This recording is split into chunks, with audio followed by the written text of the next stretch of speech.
घटना में संलिप्त प्रशासनिक एवं चिकित्सीय लापरवाही के लिए उत्तरदायी अधिकारियों की तत्काल पहचान कर उनके विरुद्ध सख्त अनुशासनात्मक एवं आपराधिक कार्रवाई की जाए।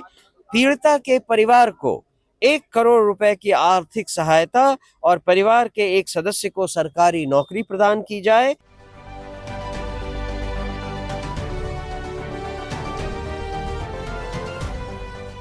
नमस्कार, स्वराज पोस्ट में आपका स्वागत है। मैं वेद सिंह। मुजफ्फरपुर की पीड़िता जो कि अगर बात करें तो पीएमसीएच में उसको बेड ना मिल पाने के कारण उसकी मृत्यु हो जाती है।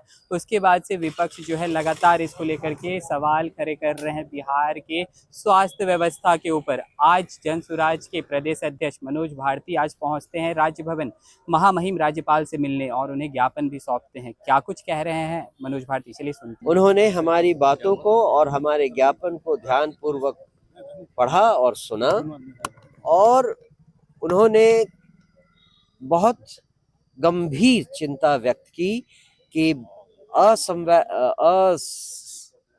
इनसेंसिटिविटी जो समाज में व्याप्त है उसका ये एक अनूठा नमूना है।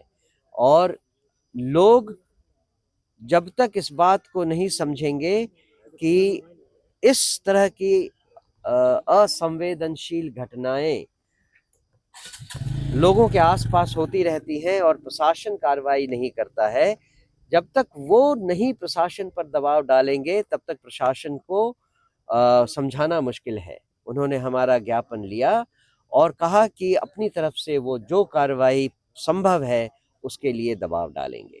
लेकिन स्वास्थ्य विभाग ने तो कार्रवाइयाँ की है। स्वास्थ्य विभाग ने जो कार्रवाई की है उसे आई वॉश करना कहा जा सकता है। हमने अपने ज्ञापन में मांग की है कि इस घटना की नैतिक जिम्मेवारी लेते हुए स्वास्थ्य मंत्री अपना इस्तीफा दे दें। तो जब तक वो नहीं होता है तब तक तो इसे आई वॉश ही कहा जाएगा। ऐसे 2-4 लोगों को केवल सस्पेंड कर देने से काम नहीं होगा, उनके ऊपर कड़ी कार्रवाई होनी चाहिए कि क्या कमी आई, क्यों ऐसी कमी आई। जो भी इक्विपमेंट मुजफ्फरपुर के एसकेएमसीएच में अवेलेबल नहीं थी उसे पटना से मंगवाने में, जिसमें 1.5 घंटे से ज्यादा का समय नहीं लगता है, क्या प्रॉब्लम थी। उसके बदले उस हालत में एक बच्ची को एम्बुलेंस करके बिना किसी प्रॉपर रेफरल के आप दूसरे शहर भेज देते हैं। ऐसे केसेस में तो जो डॉक्टर उस बच्ची का ट्रीटमेंट कर रहा था उसे किसी स्पेसिफिक डॉक्टर से बातचीत करने के बाद उसको फिजिकली हैंड ओवर करना चाहिए था आगे की कार्रवाई के लिए, क्योंकि वो बच्ची एसकेएमसीएच में 4-5 दिनों तक थी जहां उसकी हालत में काफी सुधार हो रहा था।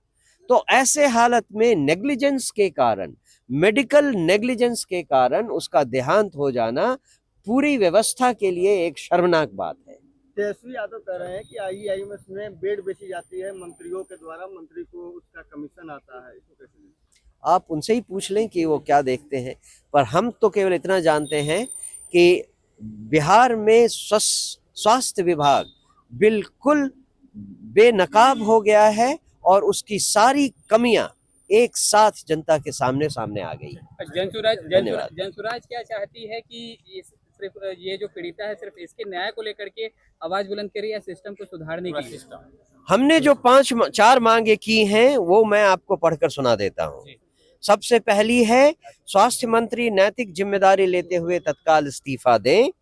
दूसरा है, विभिन्न मेडिकल कॉलेजों विशेषकर एसकेएमसीएच मुजफ्फरपुर में दोषी कर्मियों और उपयुक्त उपकरणों की अनुपलब्धता के मुद्दे का पता लगाने के लिए न्यायिक जांच का गठन किया जाए। घटना में संलिप्त प्रशासनिक एवं चिकित्सीय लापरवाही के लिए उत्तरदायी अधिकारियों की तत्काल पहचान कर उनके विरुद्ध सख्त अनुशासनात्मक एवं आपराधिक कार्रवाई की जाए। पीड़िता के परिवार को 1 करोड़ रुपए की आर्थिक सहायता और परिवार के एक सदस्य को सरकारी नौकरी प्रदान की जाए और दुष्कर्म एवं हत्या के दोषियों को त्वरित न्याय प्रणाली के अंतर्गत कड़ी से कड़ी सजा दिलाई जाए ताकि समाज में न्याय व्यवस्था के प्रति विश्वास पुनर्स्थापित हो। तो आपने सुना साफ तौर पर इन्होंने जो ज्ञापन है वो महामहिम राज्यपाल को सौंपा है और इन्होंने एक बड़ी डिमांड कर दी है। इन्होंने कहा है कि जो पीड़िता है उसके परिजन को 1 करोड़ रुपए मुआवजे दिए जाने चाहिए और एक उनके परिवार के एक व्यक्ति को सरकारी नौकरी दी जानी चाहिए। तो चलिए और भी ऐसे तमाम खबरों का सिलसिला इसी प्रकार बना रहेगा। स्वराज पोस्ट पे अपनी प्रतिक्रिया को हमारे कमेंट बॉक्स में जरूर साझा करें। धन्यवाद।